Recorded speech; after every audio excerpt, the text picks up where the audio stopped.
Degës së LDK-s në Mitrovici është shtuar tensioni politik vetëm pak ditë para mbajtjes së kuvendit të partisë. Një numër delegatash, përfshirë edhe Armenda Gollin, kandidat për kryetar të komunës, kanë denoncuar përjashtime të papritura dhe mungesë totale transparence në përzgjedhjen e pjesëmarrësve. Agolli ka deklaruar se ai dhe disa delegatë të tjerë janë përjashtuar pa ndonjë arsyetim zyrtar, duke theksuar se kjo praktikë mund të dëmtojë seriozisht besueshmërinë e procesit partijak. Kur delegatët përjashtohen pa kriteret e qarta dhe pa transparencë, rrezikohet legitimiteti i kuvendit dhe besimi i anëtarëve në institucionet e partisë, tha ai.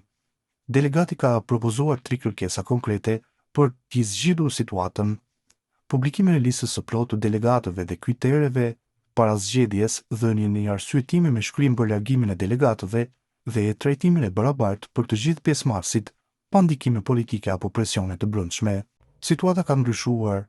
Dyshimet për përjashtim të qëllimshëm ndaj delegatëve të konsideruar të padëshiruar duke thelluar mosmarrëveshjet brenda degës së Mitrovicës, një nga më të rëndësishmet në LDK. Deri më tani struktura qendrore e LDK-s dhe ajo lokale nuk kanë dhënë ndonjë koment zyrtar për akuzat e ngritura. Kuvendi i partisë pritet të zhvillohet më 31 dhjetor.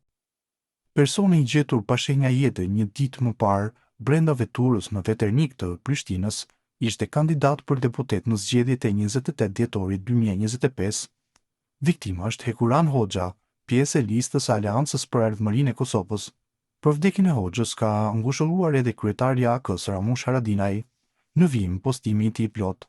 Hekuran Hoxhën e kishin koleg shumë vjeçar në Aleancë. Qysh në rininë e tij, ai ishte i angazhuar në aktivitete politike në kuadër të Aleancës, ku u dallua gjithmonë për afërsinë, korrektësinë dhe respektin ndaj gjithë secilit. Ndarja e tij nga jeta na tronditi të gjithëve, në këto momente të rënda shpreh ngushëllimet më të sinqerta familjes dhe të nderuar të Hoxhës, miqve dhe të gjithë kolegëve në Aleancë. Qoftë i përhershëm kujtimi për ty kani. Vdekja e Hoxhës është konstatuar në vendin e ngjarjes, ndërsa policia ka nisur hetimet. Lajmi është bërë i ditur edhe nga policia e kryeqytetit. Rreth orës 15 kemi pranuar informatën se një person pa shenja jete gjendet në një automjet në Veternik në Prishtinë. Vdekjen e viktimës mashkull e ka konstatuar ekipi mjekësor në vendin e ngjarjes.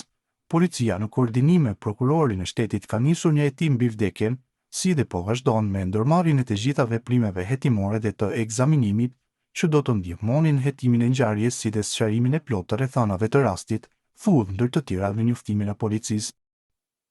Ridvan Aliu insiston që droni skifter nuk ishte një manipulim, e ku nëpërmjet një shkrimi në Facebook ka bërë thirrje se kush dëshiron t'i shohë nga afër mund t'i vizitojë kompaninë e tij, por thotë se duhet t'u nështrohet protokolleve të tyre të sigurisë.